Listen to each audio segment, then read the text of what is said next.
Episode 1. The Last Train Out of Nowhere. I never planned to take the last train that night. I was running late, clutching a half-burned cigarette and a bag that felt heavier than it should. The city above was dripping with rain, neon lights bending in puddles like fractured mirrors. I rushed down the subway steps just as the announcement crackled through the speakers. But it wasn't the usual robotic voice. It spoke like someone whispering directly into my ear. Now boarding. The last train. Destination undisclosed. I froze. The few commuters beside me didn't react. They walked as if nothing strange had been said, pushing through the turnstiles. Their silence made me doubt myself. Maybe I imagined it. Maybe exhaustion was finally breaking me apart. Still, I followed them down the platform. The train screeched into view. An old model, older than the ones I'd ever seen in this city. The paint was peeling. The windows dimly fogged from within, yet no one questioned it. They simply stepped inside as if it had been waiting for them all along. I hesitated. Something in me said I should turn back, climb the wet stairs, face the familiar world. But then the doors opened with a hiss, and an unnatural draft pulled me in. The moment I crossed the threshold, I knew I had made a mistake. The carriage smelled of iron and dust, as though it had been sealed underground for decades. Passengers sat stiffly, their faces pale, their eyes never meeting mine. I searched for something ordinary, a phone in a hand, a briefcase, even the casual shuffle of a tired student, but instead everyone clutched the same item, a crumpled paper ticket. The lights flickered. The train lurched forward. Through the smeared windows, the tunnel walls slid past, but after the first few minutes I noticed something wrong. We weren't approaching the next station. No posters, no tiled signs, no sudden flashes of light, only endless black walls rushing by. I leaned closer to the glass. For a heartbeat, I thought I saw something pressed against the darkness outside. Pale faces, watching, mouths open as if screaming but silent. My chest tightened. I turned to the passenger beside me, a woman in a red coat. Her eyes were hollow, her lips colorless. When she noticed me staring, she did something that made my blood run cold. She lifted her ticket slowly and pressed it into my hand.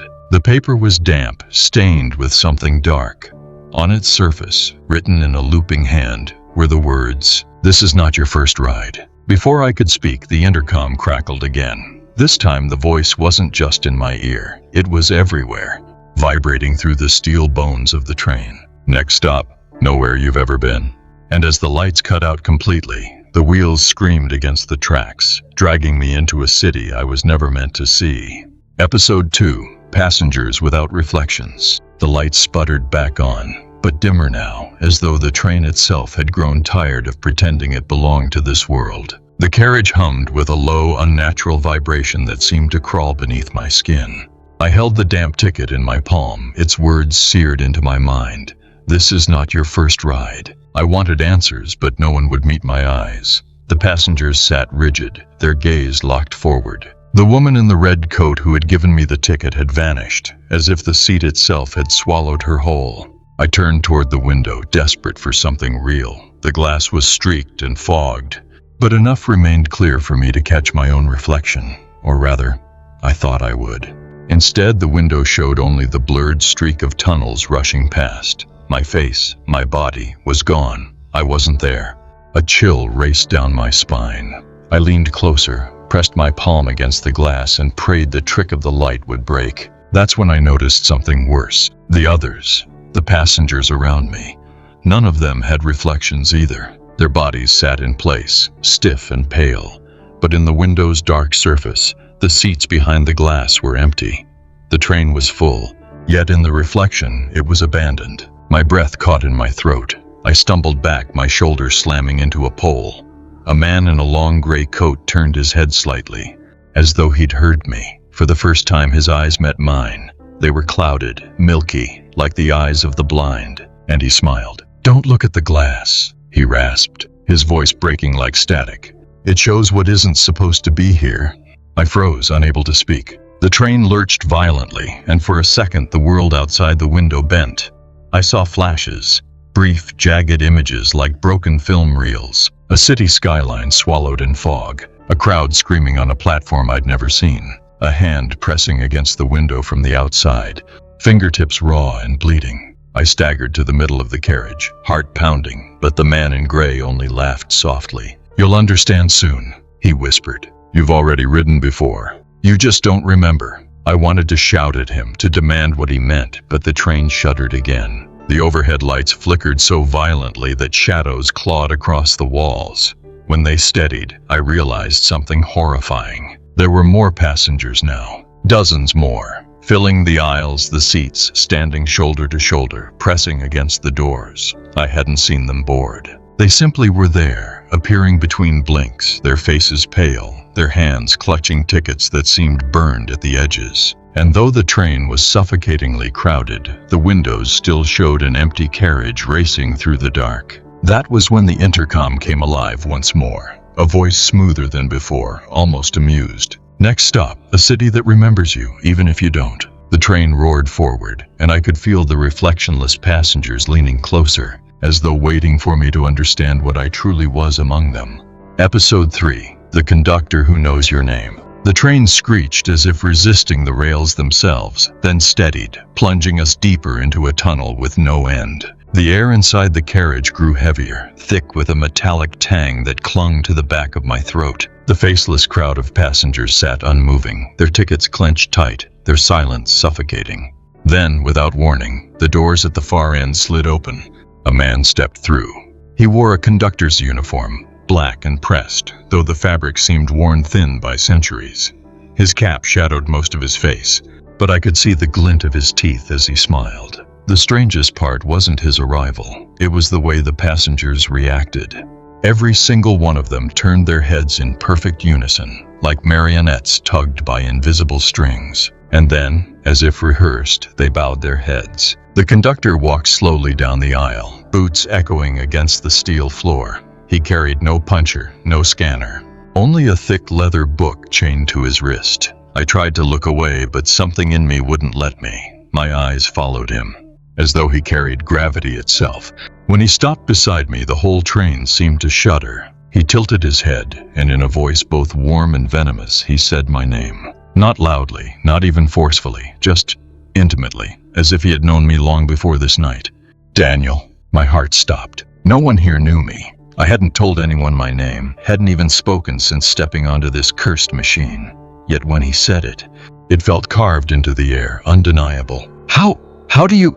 I tried, but the words broke against my tongue. The conductor unchained the book and opened it. Its pages weren't paper, but a kind of gray, pulsing flesh, words carved into it like scars. His long finger traced down the page, stopping at a line written in black ink that bled as I looked at it. "Daniel, passenger number 37. His smile widened. "This is not your first ride." The same phrase, again. I shook my head violently. "No, this is the first time I've ever..." But he cut me off, slamming the book shut. The sound rattled my bones. "You think memory protects you? That forgetting erases your debt?" His voice dropped to a growl. "No, Daniel, every ticket is paid, and yours is overdue." The crowd of passengers stirred, shifting as though awakened by his words. Their hollow eyes turned toward me, their grip on their tickets tightening until the paper tore and bled ink onto their hands. The conductor leaned so close I could feel his breath, cold and sweet like rotting fruit. "The question is not whether you've ridden before. The question is, how many times you've refused to get off." And with that, he slipped a new ticket into my pocket. Its edges burned against my skin. On it, one word shimmered like fire. "Return." The lights went out again, and the train howled forward. Episode 4. Stations That Shouldn't Exist. The train slowed, not with the usual hiss and groan of brakes, but with a long, guttural moan that seemed to come from the rails themselves, as if the tracks were alive and hated to let us go. When the carriage finally shuddered to a stop, the silence was unbearable. No one moved, no one spoke. The conductor had vanished, leaving behind only the faint stench of smoke and rust. The doors slid open. I expected the glow of a familiar station, tiled walls smeared with graffiti, the buzzing of fluorescent lights. But what waited outside was something else entirely. The platform stretched into a fog too thick to pierce. The air was colder than it should have been underground, carrying the scent of rain-soaked stone and, strangely, burning paper. A single sign hung above the opening, its letters jagged as if carved by a trembling hand. It didn't name a city. It didn't name a district. It simply read, "Tomorrow." The word pulsed faintly, like a wound refusing to close. I looked around, searching for the others. But though the train was full a moment ago, the seats were now empty. Every passenger had stepped out, soundlessly, vanishing into the mist. Their absence pressed against my chest harder than their presence ever had. Something inside me screamed to stay seated, to let the doors close and ride away. But the ticket in my pocket burned hot, urging me forward. Against all reason, I stepped off. The platform was slick, the stone beneath my shoes etched with names, thousands of them carved into the floor like gravestones. I crouched to look closer. Each name had a date beneath it. Tomorrow's date. Every single one. I stumbled back, heart racing. Then I heard it. A murmur, low and distant, carried through the fog. Voices chanting. Dozens, maybe hundreds. Their words blurred by the mist. I strained to listen, but as I did, something caught my eye. At the far end of the platform, a door flickered into existence. 1 second it wasn't there. The next, it was. A massive iron door set into stone. Taller than any building, its surface scarred by claw marks. It looked less like an entrance and more like something meant to keep what was inside from escaping. The voices grew louder, echoing from beyond that door. Then slowly it began to open. A crack of light spilled out, not the golden warmth of dawn, but a harsh, sterile white that hurt to look at. It stretched across the platform like a blade. And from within that impossible door, I saw shapes moving. Tall, thin figures whose shadows bent at wrong angles as though light hated to touch them. I staggered backward toward the train, but the doors slammed shut. The conductor's voice bled through the intercom, soft and almost amused. "Welcome, Daniel, to the city that exists only one day ahead of you." And as the fog swallowed me whole, I realized with a sick twist in my gut, this station wasn't built for arrival. It was built for recognition. Episode 5, The Ticket That Burns at Dawn. I woke with the sour taste of iron in my mouth. At first, I thought I'd blacked out on the platform, but when I blinked my eyes open, I was back inside the train, though I had no memory of stepping in. The seats were half full again, lined with the same expressionless passengers, each clutching their paper tickets like rosaries. Mine was still in my pocket. I pulled it out. The paper looked ordinary, except for the word "return" etched into its surface like a wound that refused to heal. I turned it over in my hand, hoping for some clue, some address or number. Instead, the ticket seemed to pulse faintly, like it had a heartbeat. Then I noticed the heat. It wasn't much at first, just a faint warmth radiating from the paper, but within moments it grew hotter, searing against my skin. I hissed, nearly dropping it. The woman in the red coat, seated a few rows down, back again as if she'd never vanished, watched me with lifeless eyes. She leaned forward just enough for her lips to form silent words. "Dawn." The heat intensified. I clenched my fist, refusing to let the ticket go. The smell of singed paper rose into the air, mingling with the metallic stench of the carriage. I turned to the window. The tunnel had changed, no longer just concrete walls rushing past. Instead, it showed flashes of something else, an outside world bathed in the faint gray light of morning. I saw rooftops I didn't recognize, streets where faceless people walked, their shadows stretching unnaturally long. It was morning in that place. Dawn. And the ticket was responding. My skin blistered around the edges of the paper. Desperate, I pressed it to the seat, but the cushion didn't catch fire. It burned only for me. The letters on its surface glowed brighter until they carved themselves into my vision. "Return." Across the aisle, the man in the gray coat leaned closer, his milky eyes gleaming. "It's the price," he whispered. "Every dawn, it demands payment. If you don't burn with it, something else will." "What does it mean?" I croaked, voice breaking. His smile widened.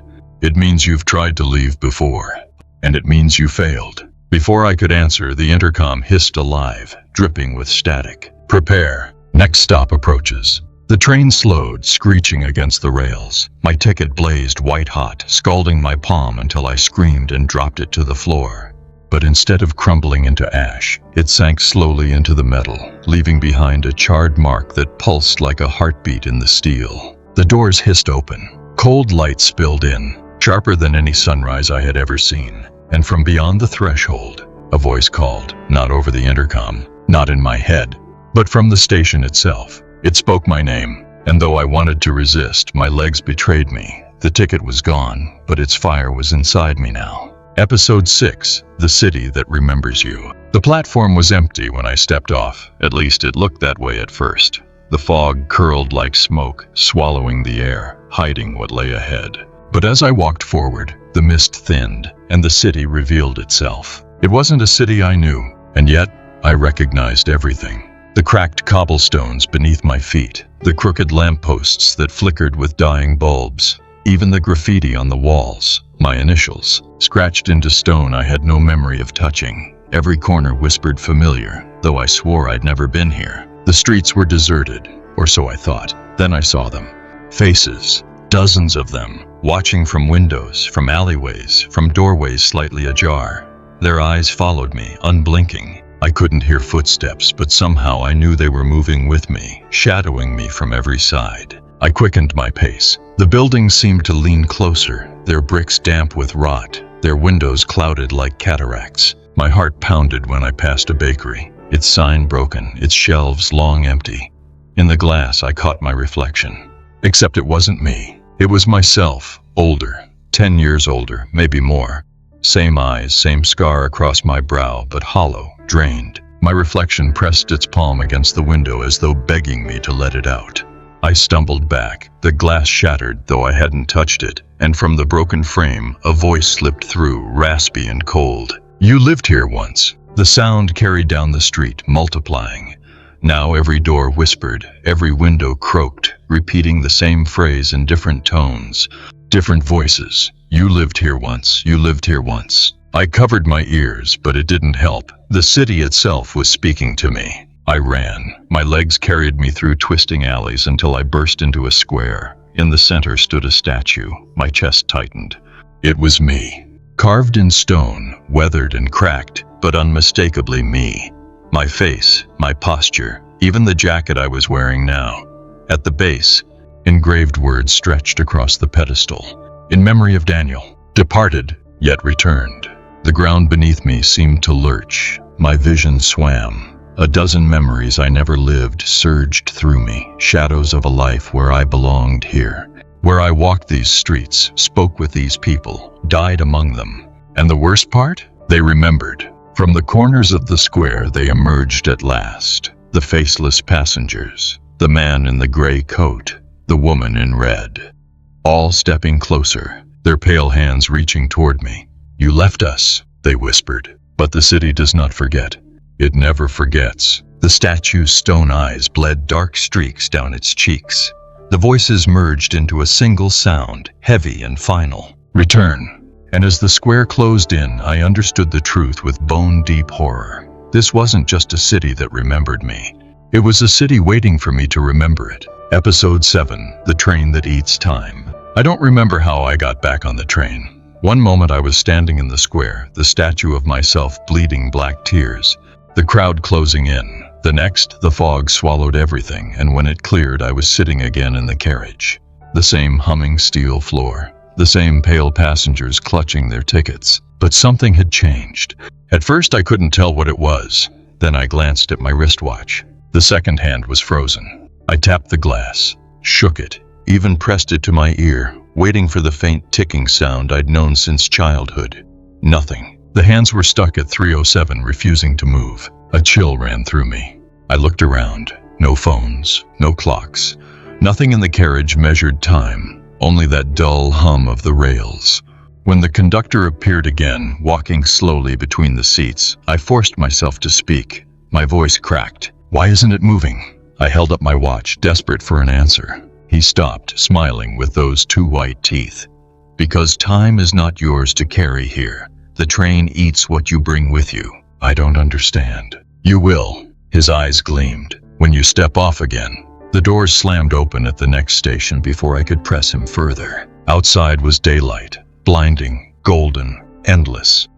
I stepped off with trembling legs, shielding my eyes.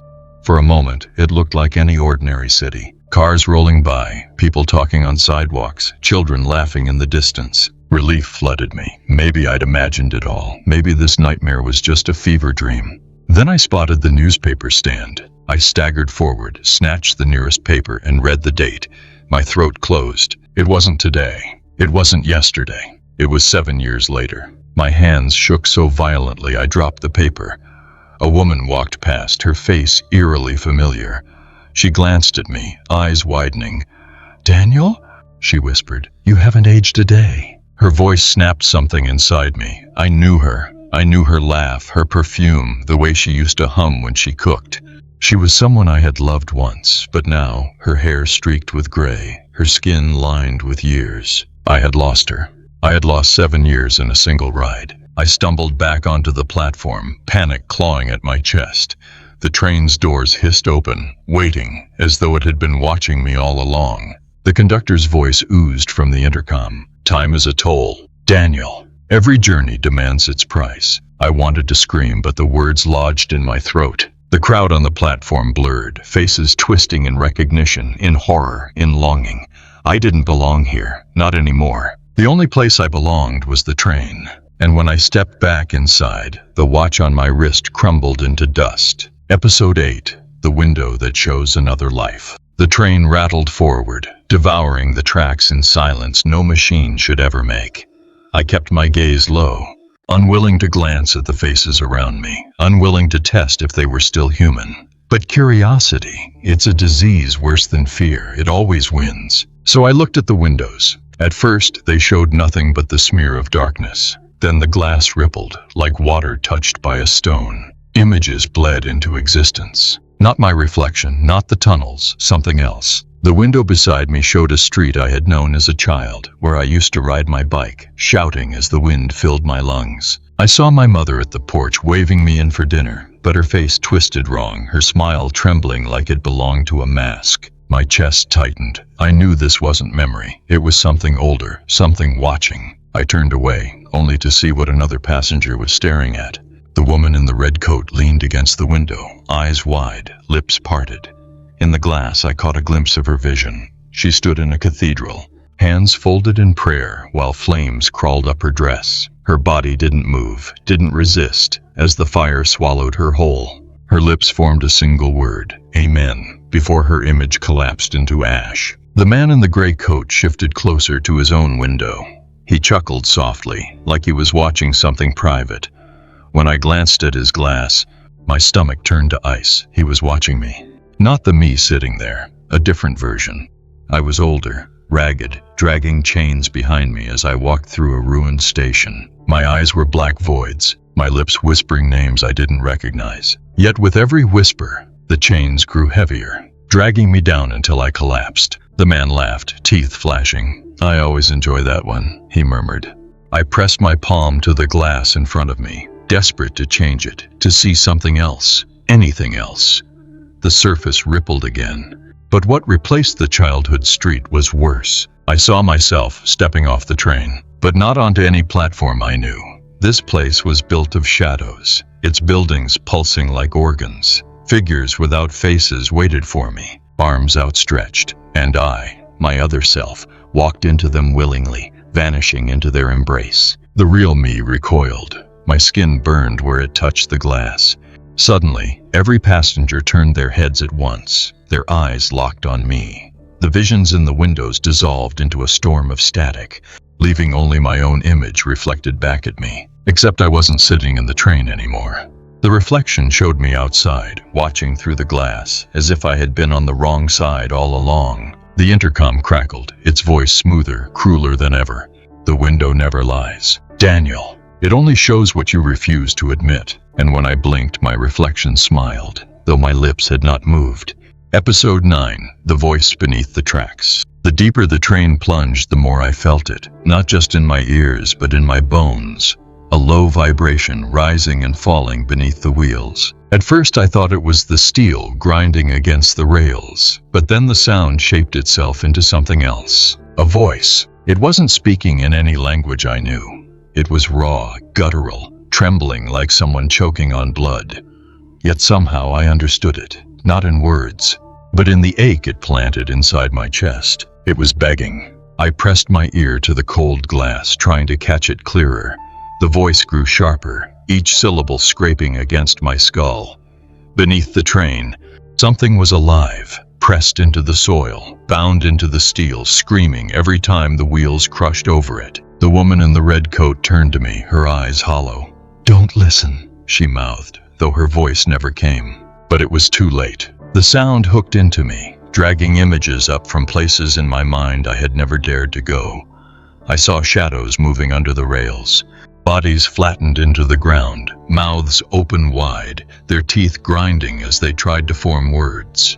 Their hands reached upward, skin torn, nails clawing through the concrete, desperate to be heard. One of them looked directly at me. His face was broken, crushed in ways a body should not endure. And yet his lips moved, shaping a name. My name. I jerked back, heart hammering, sweat flooding down my neck. The man in the gray coat chuckled, leaning lazily against his seat. "You've heard it now, haven't you?" he said, his voice smooth, mocking. "What is it?" My throat was dry, the words cracking as they left me. "The foundation," he said simply. "Every city is built on something. Daniel. This train? These stations? They rest on the backs of those who never got off. Their voices pave the way. Their screams keep the wheels turning." I shook my head violently. "No, that's not possible." But then the floor beneath me shook harder, like something pounding from below. The passengers stiffened, clutching their tickets tighter. The lights flickered red, shadows stretching across the walls like veins. The intercom crackled alive, but it wasn't the conductor's voice this time. It was the voice beneath the tracks. "Return him." The words rattled through the carriage, tearing at my ears. I dropped to my knees, hands covering my head, but it didn't stop. The demand kept repeating, deeper, louder, as though the ground itself had chosen me. The passengers all turned to me in unison, their eyes vacant, their mouths moving with the same word, whispering it over and over until the air was thick with it. "Return him, return him, return him." And in that moment, I understood the horrifying truth. The train hadn't carried me away from danger. It had delivered me back to it.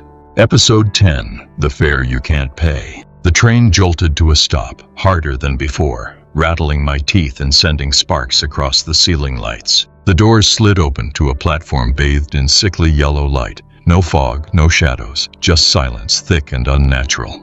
The conductor appeared again. Only this time he wasn't walking the aisle. He stood in the doorway, blocking the exit, his leather-bound book chained to his wrist. His smile was wider than ever.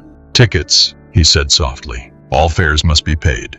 The passengers rose in unison, forming a line. Each one clutched their crumpled ticket, stepping forward like penitents at confession. One by one, they placed their tickets into the conductor's book. The pages swallowed the paper whole, the ink of their names bleeding into the flesh-like surface. When it was my turn, I froze. My pocket was empty. My ticket, the one that had burned with the word return, was gone. The conductor tilted his head, mock sympathy painted across his face. "No ticket?" His voice dripped with amusement. "Then you must pay another way." I swallowed hard. "I don't have money." "Nothing." "Oh, no." He leaned closer, and I could smell the sweet rot on his breath. "We don't take money here. We take memory." My stomach dropped. "Memory?" He nodded slowly, savoring my fear. "The fare is simple. One memory, surrendered forever. Something you love. Something that makes you you." The woman in the red coat stepped ahead of me before I could move. She held out her hand willingly. The conductor touched her forehead with a single finger. She gasped, then shuddered, and when he pulled back, her eyes were empty. She turned and walked off the train like a puppet with its strings cut, leaving behind only silence. The gray-coated man followed. He laughed as he pressed his hand into the conductor's. His memory taken, he looked younger, lighter, almost joyful. He walked out whistling a tune I couldn't place. Then the conductor's gaze fell back on me. "Your turn, Daniel." I shook my head violently. "No, you're not taking anything from me." He opened the book, its pages writhing like breathing flesh. "It's not a choice. The train does not run on steel or fuel. It runs on what you forget. It runs on what you lose." The air thickened, pressing down on me. My knees buckled. The passengers behind me whispered in unison, their voices hollow. "Pay, pay, pay." The conductor's finger hovered just above my temple. "Which memory? Daniel, will you give me your first kiss? The laughter of your father? The sound of your mother calling you home? Choose." I tried to scream, but the words tangled in my throat. Images flashed before me. Faces, moments, pieces of my life flickering like cards in a magician's hand. And then I felt it. The pull. Something slipping, tearing, breaking. The intercom roared to life, not with words, but with a shriek of static that drowned every thought. When it cleared, I was still standing. The conductor smiled, snapping his book shut. "You've paid." My hands trembled as I searched my mind, desperate, and that was when I realized I could no longer remember her name. Episode 11, The Map That Draws Itself. After the conductor took her name from me, her name I could no longer recall, I sat trembling in my seat. The train lurched forward again, and I tried to breathe, to hold on to whatever fragments of myself remained. That was when I noticed it. A folded piece of paper lay on the seat beside me. I hadn't seen it before, and none of the passengers seemed to acknowledge it. Their blank faces stared forward as if the paper didn't exist, but it was waiting for me. My fingers shook as I opened it. It was a map. The lines were faint at first, only thin scratches of ink across the yellowed surface. But as I stared, the marks deepened, thickened, pulling themselves into shape. The map wasn't of any subway I'd ever seen. Its rails curved in impossible angles, loops that twisted back on themselves, stations floating in the margins like afterthoughts. And then, as if the map recognized me, words began to bleed into the paper, names. Each station was labeled not with places, but with events. The day you lied, the room where she waited, the night you should have died. My chest tightened. The ink didn't stop. It kept writing, dragging across the page like a hand I couldn't see was sketching my sins into permanence. I tried to close the map, but it refused to fold. My eyes were forced back to the page. There, near the bottom, was a mark glowing faintly red. It pulsed like a wound, alive, waiting. I leaned closer. Beneath it, words carved themselves deep enough to tear the paper. "Final stop, Daniel." The lights flickered. The train roared louder, as if it too had seen the map. My heart pounded against my ribs. "No," I whispered, crumpling the paper in my fist. "No, that's not me, that's not—" But the paper unfurled itself, smooth and untouched, as though my hands had never touched it. The mark still bled red. The woman in the red coat leaned toward me. Her voice, hollow yet sharp, slashed through the silence.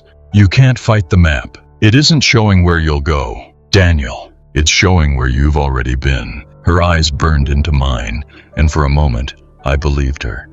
Because the stations, the lies, the rooms, the nights, I remembered them, not all at once, but in shards, in painful flashes. I had lived them. I had tried to bury them, but the map hadn't forgotten. The man in the gray coat laughed from across the aisle, his milky eyes glistening. "You see?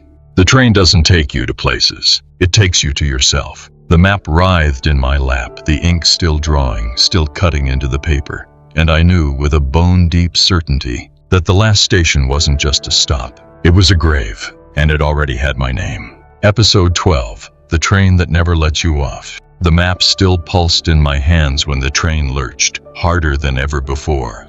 The car shook as though it were alive, grinding its teeth against the rails. Passengers clutched their tickets, heads bowed, their silence heavier than screams. I looked up just as the intercom crackled to life. "Final approach," the voice whispered. Not the conductor's voice this time. Not even human. It was deeper, older, stretched like something that had lived under the earth too long. "No doors will open." The train roared into a tunnel that felt different. The walls weren't stone or steel anymore. They were flesh. Veins pulsed along the surface, glowing faintly red with every flicker of light. It was as though the train was burrowing into the body of something alive. I stumbled to my feet, clutching the poles for balance. "Stop this! Let me off!"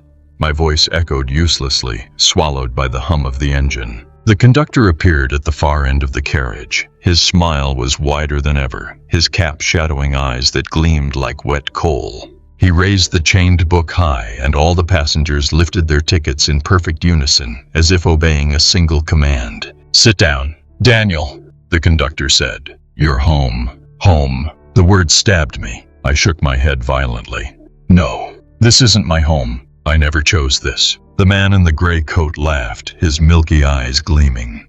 "That's the trick, isn't it? None of us chose. The train remembers what we try to forget. and when it remembers enough, it keeps you. The woman in red finally stood, her lips curling into something between pity and hunger. There's no leaving, Daniel. Not when the doors refuse you. I spun toward the exit. The doors were there, gleaming steel, taunting me with the illusion of freedom. I hurled myself against them, pounding with all my strength. They didn't budge. The glass rattled but held firm, mocking me with the faint reflection of my desperate face. Then the reflection changed. I wasn't pounding anymore. I was sitting calmly, ticket in hand, smiling like the rest of them. My reflection looked at me, nodded once, and mouthed the words, "Stay." The map in my pocket flared hot, searing my skin. I yanked it out, only to see the ink finishing its work. The final line scrawled across the page in thick black strokes. Passenger Daniel. Status permanent. The carriage lights cut out. The train screamed against the rails, accelerating into the dark. Around me, the passengers began to hum, not words, but a single endless note that rattled through my skull. The conductor's voice thundered over it, a decree that left no room for hope. There is no stop, Daniel. There never was. The train does not carry you to another city. It carries you into itself, and once inside, the lights flicked back on, and every passenger turned to me at once, their eyes hollow, their smiles identical. You never get off. Episode 13. The Child Who Boards Alone. The train never slowed anymore. It screamed endlessly through tunnels that had no end, no stations, no exits. The passengers sat in silence, their tickets clutched tight, their faces pale masks that never blinked.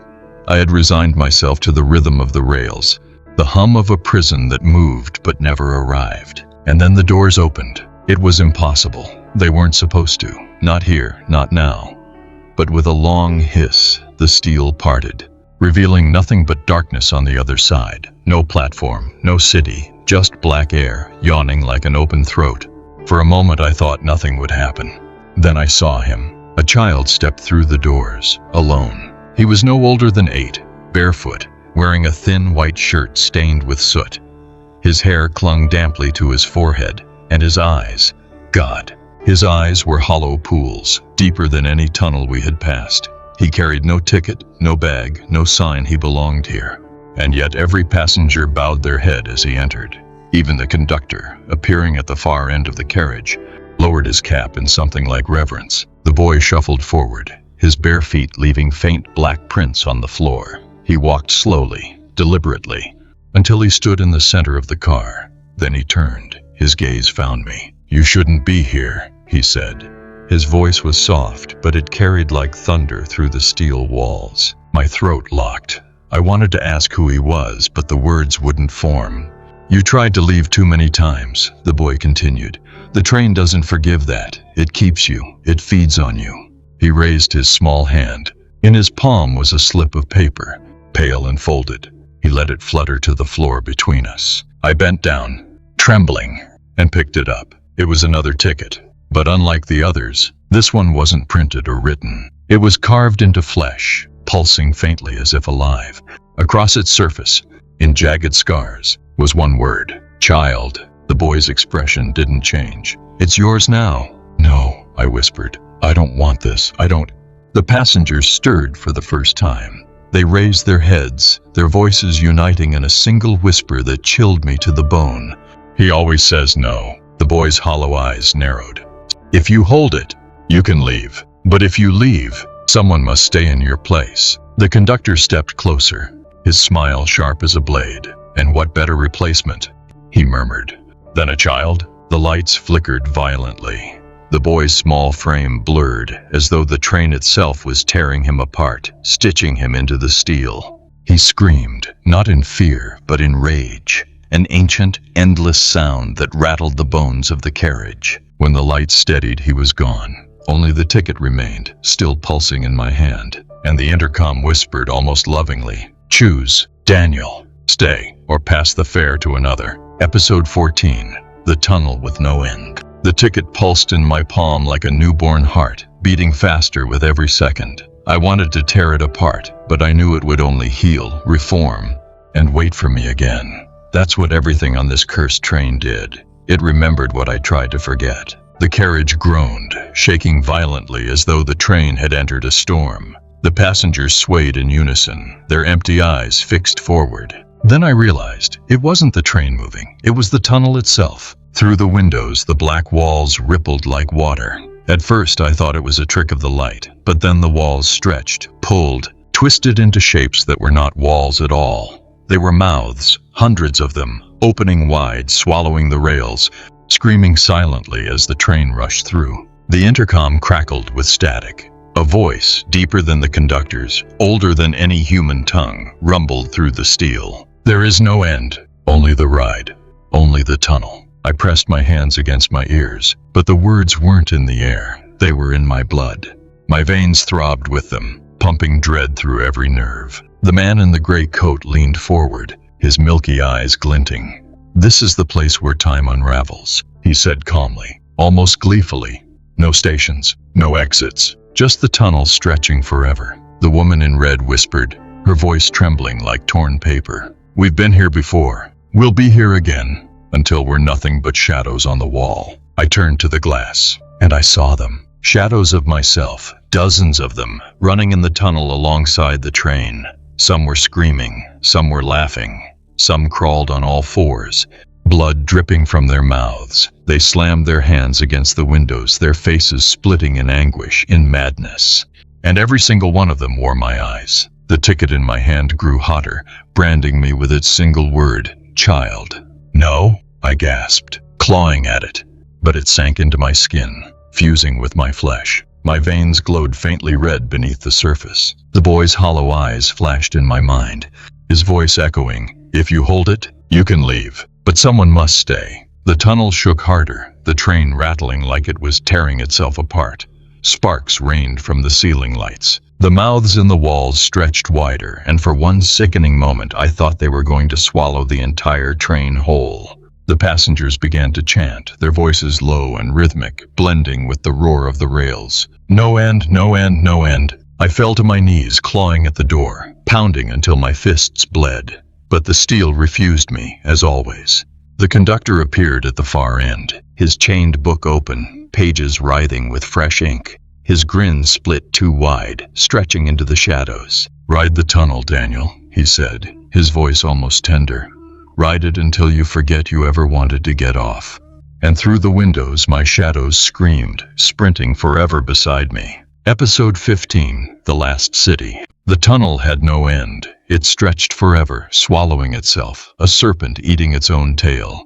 I thought I would go mad staring at those black, screaming mouths that passed for walls. But then, for the first time in what felt like centuries, the train slowed. Not with a screech, not with violence, with purpose. The passengers stirred. Their hollow eyes lifted as one, as if sensing what I could not. The woman in red folded her hands. The man in gray licked his lips, whispering, "Finally." The doors slid open, and there it was. The last city. It wasn't a place built by human hands. No towers, no streets, no sky. The city was alive, breathing, its buildings pulsing like organs. Veins of light crawled through the walls, illuminating streets that twisted like arteries. The air smelled of blood and dust, of birth and decay all at once. I stepped off the train, drawn by something greater than will. The platform was gone the moment my feet touched the ground, dissolving into the fleshy earth. Behind me the train waited, silent, patient, as if it knew I wouldn't be coming back. The crowd of passengers followed, their footsteps echoing like heartbeats. They moved past me, disappearing into the winding streets as if they knew exactly where they were meant to go. And maybe they did. The city remembered them. It remembered me. Faces formed in the walls, my faces, older, younger, broken, smiling, screaming, all of them mine. They whispered my name, thousands of voices overlapping until the sound became unbearable. "Daniel, Daniel, Daniel." I stumbled into the square at the city's center, and there it was again, a statue of me, but not stone this time. Flesh, living tissue, taller than any tower, sculpted into my likeness. Its chest rose and fell. Its eyes rolled wetly in their sockets. Veins crawled down its arms, pumping black fluid into the ground. At the base, carved deep into the flesh, were the words, "Passenger, permanent." The conductor stepped into the square, his chained book open, its pages thrashing like wounded animals. "The ride ends here. he said softly, almost reverently. Every journey has its terminus, and every passenger has their city. I shook my head, though my knees buckled. No, this isn't mine. This isn't me. But the city answered. The ground split, revealing 1,000 shadow versions of myself, clawing their way up, reaching, grabbing, pulling me down. Their hands were my hands, their screams my screams. I fought, but how do you fight yourself? The woman in red knelt before the statue, her voice breaking into prayer. The man in gray threw back his head and laughed. The other passengers dissolved into the walls, becoming part of the city that had always belonged to them. And then I felt it. The ticket fused to my skin, burned one final time, branding its word into my very soul. Child. The boy's hollow eyes flashed in my mind. His voice whispered, if you leave, someone must stay. The statue's mouth opened. It spoke in my voice. Welcome home, Daniel. The train's whistle screamed behind me, but I couldn't turn. The last city had claimed me. And as the walls closed in, pulsing with my name, I understood the truth. You don't ride the train to reach the city. You ride it until the city remembers what you are. And when it does, you never leave. Epilogue, the passenger who tells the story.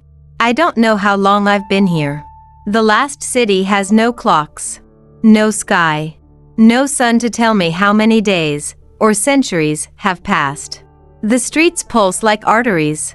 The walls breathe with my name. And the statue of myself looms higher each time I dare to look at it. But there is something worse than being trapped. It is remembering that you once believed you could leave. The conductor still visits. He walks the streets like a priest in a ruined temple, his chained book scraping against the ground. Sometimes he opens it, showing me pages filled with my handwriting, words I never remember writing. Each entry ends the same way. Daniel boards again. The boy is here too. He watches me from the alleys, his hollow eyes unblinking. He never speaks now, but sometimes he smiles, as if waiting for me to make the same mistake he once made, trying to pass the ticket on. I feel the brand burned into my skin, child, and I know what it demands. If I hand it to another, if I force someone else to take my place, the city might let me go. But who? Who deserves to be swallowed so I can be free? That is the cruelest truth of the train. It doesn't just devour your time, your memories, your body. It devours your mercy. It starves you until escape seems worth more than another soul's damnation. The city whispers to me, louder each day. Tell them the story. At first, I resisted. Why would I? What good could come from pouring this nightmare into words? But the longer I stay, the more I realize the story itself is the train. It runs through tunnels of memory, carrying each listener from one shadow to the next. And so, I write. I write of the tunnels with no end, of the faces in the glass, of the map that carved my sins, of the child who boarded alone. I write it all down, line by line, hoping the act will ease the fire in my skin. But I see you now. Yes, you. Reading these words, hearing this voice. You think you're safe, that you're outside the story, just listening. But every story is a carriage, every word a rail, and every ending a station. The whistle is already screaming in your ears, isn't it? The faint hum of wheels beneath your feet? Look around, don't you feel it? The air growing colder? The lights flickering? You've already stepped on. And when the conductor comes down the aisle, book chained to his wrist, smile too wide to be human, he'll know your name. He always does. So hold tight to the seat. Keep your eyes away from the windows. Don't let go of your memories. Because once the train chooses you, you never get off.